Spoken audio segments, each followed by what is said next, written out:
নমস্কার বন্ধুরা, আশা করি সবাই ভালো আছেন। আমিও ভালো আছি। আপনাদের সবাইকে আমার সোমা মিউজিক অ্যান্ড ব্লগিং চ্যানেলে স্বাগত। তো সবাইকে গুড ইভিনিং জানিয়ে আজকের ভিডিও শুরু করছি।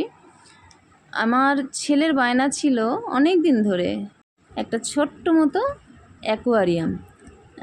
বাবার কাছে অনেক দিন ধরে করছিল বায়না। তো বাবা বলছিল যে না, এই মাসে নয়, ও মাসে নয়, পরে দেবো, এখন না। এরকম করতে করতে 3-4 মাস কেটে গেছে, আরও বেশি। তো যাই হোক, আলটিমেটলি সেটা ঘরে এসেছে।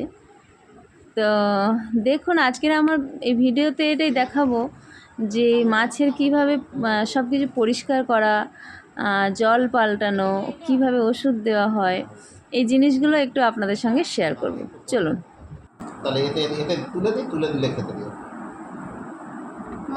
ও প্রথমেই অ্যাকোয়ারিয়ামের জলটা পাল্টে দিয়েছিল, তারপর এই ওষুধটা আমাকে বলল খুলতে। এই ওষুধটা অল্প অল্প খুব অল্প ছড়িয়ে দিতে হবে উপরে।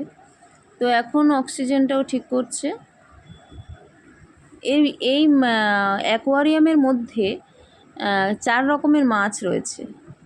সেটা এখন মাছগুলো বাইরে বের করা হয়েছে জল পাল্টানোর জন্য। সেটা এই যে এখানে রয়েছে।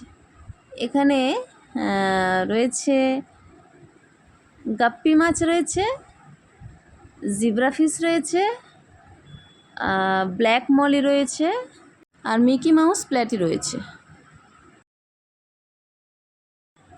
তো এই ছাঁকনিতে করে আস্তে আস্তে মাছগুলোকে ওখান থেকে নিয়ে অ্যাকোয়ারিয়ামে রাখছে।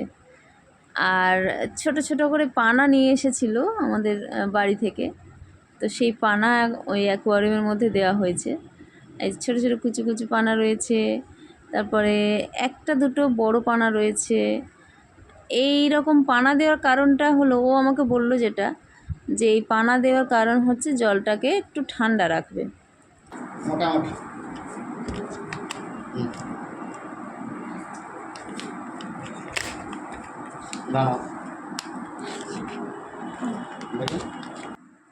ব্যাস, মাছগুলো দিয়ে দেওয়া হয়ে গেছে, এবার খাবার দেওয়া হবে।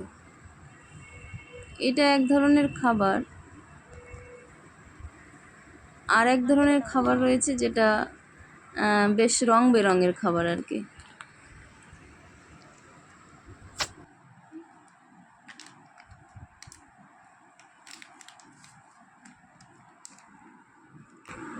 বালিতে পুরো জায়গায় স্প্রেড করে দিলে না। না, দেখি লাল নীল খাবারটা দাও, অল্প কিছু একটা দিয়ে দিই।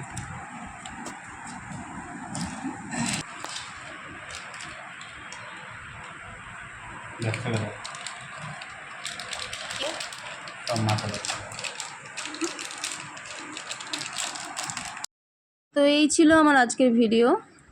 তো ভিডিওটা কেমন লাগলো অবশ্যই জানাবেন। আপনারা সবাই ভালো থাকবেন, সুস্থ থাকবেন, আর আমার সাথে থাকবেন, আমার ভিডিওগুলো দেখবেন। ভালো লাগলে অবশ্যই জানাবেন আমাকে। তো আজকের মতো টাটা।